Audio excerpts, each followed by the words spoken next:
We are very curious to actually have a even closer look at how you managed to get your MKSS managed to get the legislation passed. I realize there's a Congress government in Rajasthan, and that always helps. But how many years was this process? Is it something that's been planned? What other campaigns worked around it? How did you get the unions to all agree that this is the best way to approach the question of gig workers? How many gig workers were involved?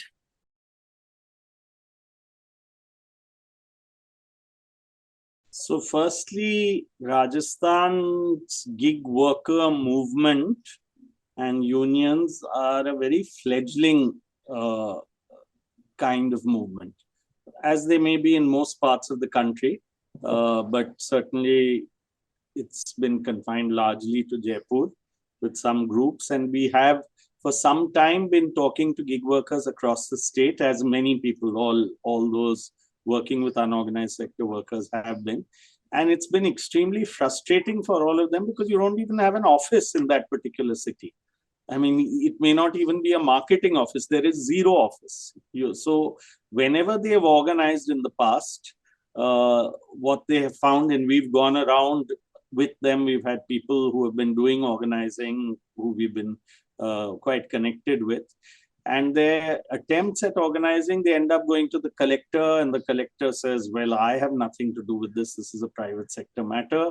And they don't know whether to go to the labor department. They don't know whether to go to the IT department because it's all platform stuff, or to go to the transport department because it has to do with various rules and regulations of taxis and, if you're transport, but it's not just transport, it's also merchandise. So there's a whole range of issues. So one breakthrough in this social security thing is we finally landed up with the labor department. We said it is your responsibility to make sure that anyone who is a worker, even if you are refusing to define these as employer-employee relationships, but these are workers and their social security must be ensured. So there is a combination of things. There is, as you started off by saying, there is the fact that gig workers are an increasingly vocal and increasingly, not just in India, across the world, and increasingly frustrated set of workers. Many people in the gig economy have come as people who have gone to college for the first time, first generation college goers, who are doing it for a short term, they think, until they get a better form of employment and a better job, and those jobs are not coming. So the more unemployment there is, the more entry there is into gig work. And it's a very educated, unemployed, frustrated set of people. So they're all thinking. So even if there aren't organized unions, there are people making efforts here and there. And as we explained in the earlier part, for us, it was a question to give you a little bit of a trajectory of how this came with the gig workers who we had worked on, some who were in these not yet registered unions or efforts to organize and register. We had started doing what gig workers in many parts of the world had done, which was telling the government, create an app for us. So in some cases, they've tried to create their own app because the app is seen as the adversary in a sense, because it's the app that uses these algorithms. It's the app you can't fight. It's the app who you have to argue with or deal with or can't argue with. And so your dream is, what if I had my own app? My own, meaning our collective app. And actually, governments have agreed. The Kerala government, for instance, has built an app called Savari. Others have agreed in various places. Even amongst us, there were people who had privately tried to think of doing a cooperatives app kind of thing. And if it were to work, there's no reason why it absolutely cannot work. But there is every reason why in practice it's very, very challenging to make it work. So even while the government of Rajasthan, the first step, the chief minister made an announcement, we will create this app. And anyone can use it. But there lay the challenge, because anyone can use it means you have to basically set up a company of your own, all of you together. And so you need capital, you need people, you will face the Ubers and the Olas and the whoever who will undercut you. Because if no one is on your platform and then everyone is going off to the other platform, your platform is ended. It's of no use. So that route came. And while that route was there and people were saying, okay, we'll have to form ourselves into a cooperative or into a kind of a union to be able to run this and think about doing it, also became clear that there were huge challenges. And at that time, this thought of going back to the Hamals as an idea, at that time when union people, the beginnings of the union were being encouraged to go to other unions of unorganized sector workers in the country. And in India, the whole tradition has come from boards. It could be not just the Hamal board, it could be the Building and Construction Workers Board. Or in Kerala, there are a number of boards. There are boards, whether it's coffee workers or whether it's domestic workers. Tamil Nadu has a board, or other kinds of employment where at least there's some form of being able to come together. So that was thought of, social security was thought of, but the big breakthrough, I will say there conceptually, was this idea of a levy for every transaction, a fee for every transaction. And the reason that's a very big conceptual breakthrough, and that is Rajasthan's contribution in a sense, along with the breakthrough in the law, is that you've come up with a law that is very practical. Because the gig aggregators, you asked earlier what was their objection, they kept saying, oh, we don't mind actually on our overall turnover, you take a fee. Because they don't want to expose their relationship with every worker.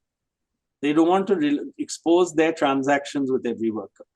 And although they themselves finally agreed that it's far more logical that if a worker who has done 100 rides in a month should have that much more put out of that overall turnover, rather than a worker who has done 2 rides against their name and in their ledger. They agreed that that's far more logical. But they did not want every one of those 100 rides exposed to the board and to the worker themselves, all the transactions in that.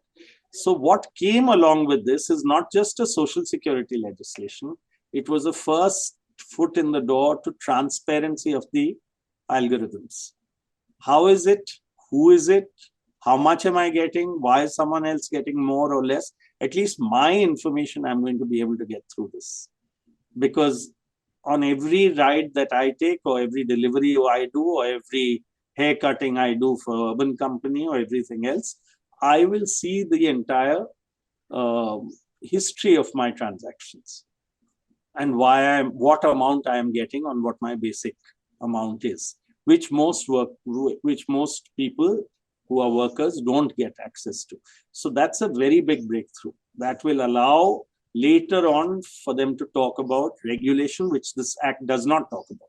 It explicitly leaves out regulation. It talks about grievances, but it does not talk about regulating of rates and wages and things. So, and that's not because you should not. Of course you should. Any worker, employer-employee relationship should have that. Any worker and an employer should have that. But this law specifically aims at a limited amount. And that limited amount gives you an opportunity to start a conversation. So therefore, the law is a breakthrough. It's not a model. It's not some ideal place that you've reached. It's an extremely important first step, but it's a first step. So you were able to convince who in government about it? How did that process go? So legislation, you go to the ruling party. That's a given because they are the ones who bring legislation. So we went to the Congress party, and as we said, we had been having this conversation with the Chief Minister, Ashok Gehlot. But Bharat Jodo Yatra came through Rajasthan for 18 days. And even before it came to Rajasthan, gig workers had been meeting Rahul Gandhi on his yatra. And the big message that went from the Congress party to everyone was, please bring your issues to the yatra. Because we want to hear it, we want to talk about it for the Congress, we want this to be a measure of consultation. And so some of us, when we talked about the gig issue, we really gave it a lot of attention. And to Rahul Gandhi, we said, there is one specific idea that apart from the idea of gig workers legislation for social security, the idea of a transaction-based levy, a levy on every transaction, because we think this will work. This is something we've thought about, we've talked to everyone, we've spoken about it. And he himself asked those questions, that how do you deal with, if you were to have a social security legislation, what will happen that has not happened in many other legislations? And when we explained that the logic of this being able to connect exactly how much work I have done, resulting in that amount for my social security fund from myself, and therefore, if and when whatever matching or investments take place, that penny dropped, I think, both with him and actually after 2 days, he made a public speech about it in Bharatpur after he had been spoken to. And the chief minister, half an hour later, said, we will pass a law. So we moved from an app to a law in that period of time. And that commitment, then we did not let go. And then it entered a budget commitment, budget speech, that we will have a gig workers law. And then that a budget speech is like commitment is a very big commitment. It's almost like a legal commitment, as closest to it as you can get. And then, of course, the process of consultation and drafting that we said we want to be there. We gave our drafts, we watched, we pushed. And in that, it's not like there was a certain amount of questions, oh, this is not perfect, this is not exactly what we want to regulate them, because there's a lot of unfairness between the aggregators and the workers, and they wanted to deal with all of that. This does not solve everything in one shot. But even, for instance, on grievances, the fact that the board is going to look at grievances, and it can be an independent, set up an independent mechanism to look at grievances, which doesn't exist today. It's a very, very big step forward even in that. So. Yes, sir. And I guess the last remaining piece of this is how will this law affect wages? Because again, one of the big fears and realities of algorithms is that they cut wages without people understanding how they cut the wages. What are the wages? Does it meet minimum wage? If the incentive is to work more because then you have more social security, does it mean that you're approaching getting minimum wage, or you're actually moving away from getting a minimum wage because you're working longer at a low rate? So is there any relationship between this law and managing wages for workers? Yeah, so I'll say to begin with that this law does not deal with regulation of wages, does not deal directly with that. Next, I will say, in my opinion, it cannot make anything worse. But the last I'll say is that it allows the potential of making things better, because it makes those algorithms far more transparent than they have been so far. So it allows you to have your whole history. I have worked so many hours. I have worked so many rides. I have spent so much time. And this has been my wage amount, and this is my social security amount. I'm not working actually for the social security. The social security is part of my wage. That's an understanding we have to have. I'm working for my wage. But this gives me a record of my wages, which doesn't mean that it means that I'll automatically get higher wages. But it gives me the possibility of a record of my wage. It gives me the record of my wages. It gives me a platform where I can talk to the aggregators, not each one of them, but I can talk to representatives of aggregators on the board, which I could not at all before, and which is the beginning of collective bargaining in one sense, that you should be able to talk. And it gives you certainly down the line that wherever there are some regulations, for instance, there is even in this Code of Social Security, the National Code of Social Security, there is that the aggregator cannot take more than this much. This much should be given. It lays out kinds of norms. So at least checking against those norms are certainly possible. And then if you find that does not amount to even minimum wages, of course that can be raised, because that's a fundamental right. Because you have this ongoing conversation now that has started between the stakeholders, the government, and the workers' representatives. So that allows for the improvement of the law over time. Spaces of negotiations, that's one. But I'm saying where you raised issues like minimum wage, the transparency will allow you to show that you're not actually receiving the equivalent. Absolutely. You have better information now. So what are the next steps now to get this implemented in Rajasthan? What do you foresee? First thing is, actually, it's not yet been signed by the governor, and we've been every day after the government. And the other day, there was another meeting where the gig workers were a part of the meeting, where before the chief minister, the issue was raised in a public meeting. And he said, I've immediately sent a message that the law should be notified and rules should be put into place. So that's the first step, so that the law is in place. And then, I mean, it's a long struggle ahead. So as with any law for implementation, and it's a new law, so we'll have to figure out, we'll learn as we go ahead.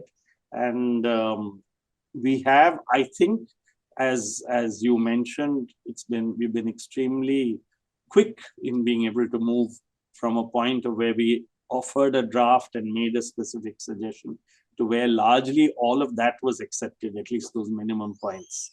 There were lots that were not accepted. We gave a draft which was far more ambitious, but we knew that what we had managed to get a commitment from government was at a lower level, and that lower level has by and large been followed. Even in that, there are issues. There is, for instance, this issue that's in the Code of Social Security of the Government of India, which says that this is outside the traditional employer-employee relationship, Yes. which is something that the aggregators want. We didn't have it in our draft, but the government of Rajasthan chose to put it in, because the government of Rajasthan also said that we do not want to come into a space where we will be seen to be falling foul of the central legislation. So we are wanting to do it in a way that we can make sure this law can actually go forward, and therefore it was carefully drafted. That was their argument. We said there's no need to put that at all, but they did put it. And finally, it is a prerogative of the government of the day to do what they do. We can agree or disagree with it. So the news of the passage of this bill was tremendously encouraging, given everything else that is going on in the country at this time. So I'm sure people are taking some strength from the fact that this managed to happen and the nature of the act and learning about it. Do you have any suggestions for gig worker unions in other part of the country in terms of, should they fight for a similar act in their states? Obviously they should, but any reflections basically that you have on the whole process? So two things I'd like to say and kind of end with that. So one is that this is part of a series of very progressive legislations that have come through the state in Rajasthan. And we must understand and see this in terms of that whole framework of workers' rights, people's rights, citizens' rights, and rights-based legislation. There was the right to health law passed, almost the first in the country, actually the first in the country, and certainly a big step forward after COVID. There was the minimum guaranteed income law, which had two parts to it: a guaranteed urban employment guarantee law for the first time in the country of 125 days, an enhanced rural employment guarantee law, not a scheme, of 25 days. And the first time we had a guaranteed pension law, all in that minimum guaranteed income law. So these are all, again, worker-related, social security-related, worker-related rights. So that also needs to be understood. There are other laws, and just now we had a scheme that was launched 3 days ago for 100 days guaranteed employment to folk artists, lok kalakars. So it's part of a large framework where we are seeing very unhappy things at the central level, but where actually in our state lots of progress has been made. I just want to put that out there because it's not just one straw in the wind thing. It's various things for which we are presenting an alternative model where these are being called reveries and various other things, to say that these are not reveries, but they are rights. They are not freebies, they are rights. But the other part is on the gig workers itself. I think for the gig economy, because I think around the world on social security, you do not have actually this kind of legislation. I would certainly say it's not a perfect law. We do see it as a breakthrough. We understand all those who have critiques of it of various kinds. We fully understand and appreciate, because it's working in a very difficult space to organize, very difficult space to make a breakthrough. But we see even the critique as a very good thing, because we are talking a little bit further than we were talking before. We are now talking in terms of what the nuts and bolts of what's in a law, what will come out of it, what will come out of implementation. But I would certainly, if I were to be called in any other state, would say, here's the logic of why we thought this was important step to have, and why we think it's a victory when we have got it. So yes, I appreciate that. And that is very helpful. The Tamil Nadu unions were critical about the fact that each transaction has a cess, because they suggest that it will be passed on to the consumer. And then what does that mean? And the second, not related, but another question that my team would like me to ask is, how do we think about the aggregator's responsibility in contributing to the cess? Does it make him accountable? That is the question that has...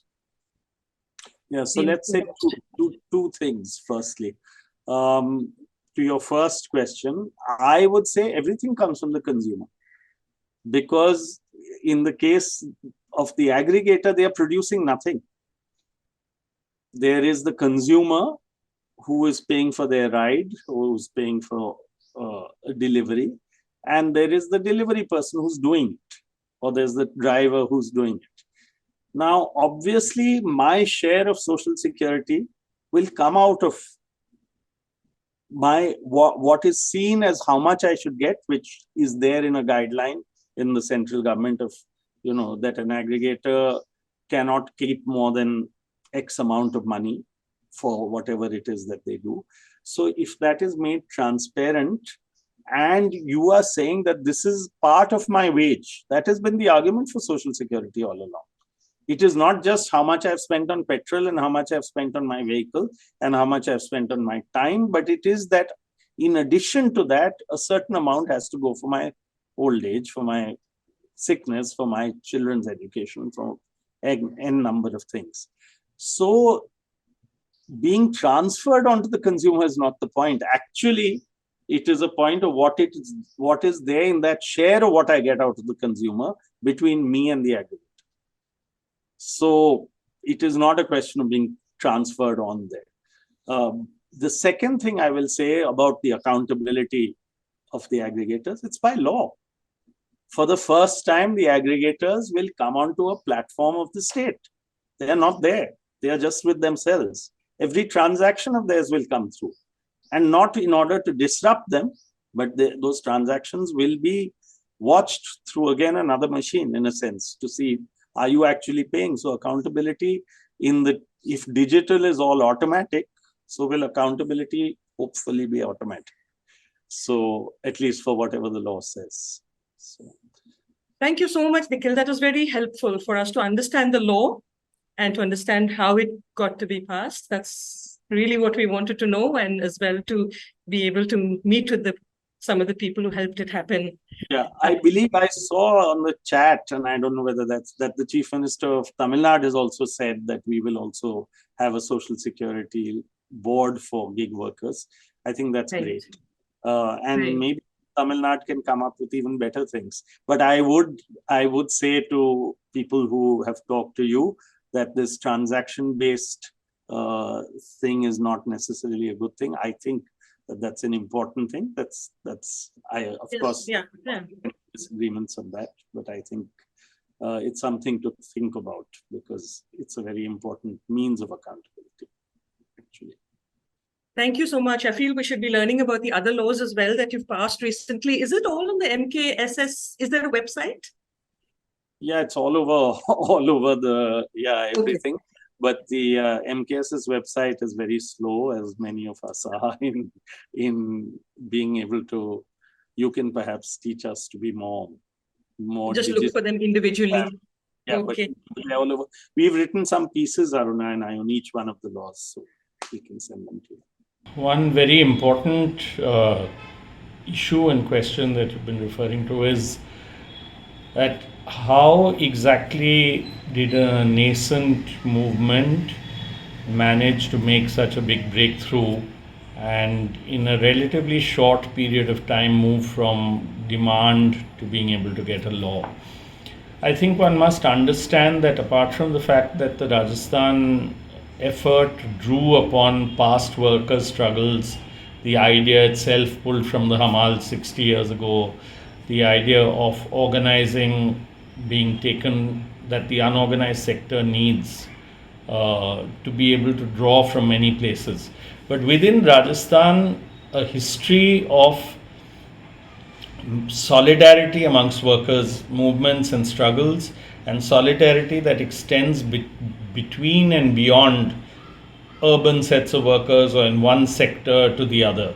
So, for the gig workers, I think one must understand that the Suchna Evam Rozgar Adhikar Abhiyan, the campaign for information and employment that began at the time of the struggle for the right to information and the right to work, the employment guarantee in the early 2000s, that has spread its voice to all across the unorganized sector.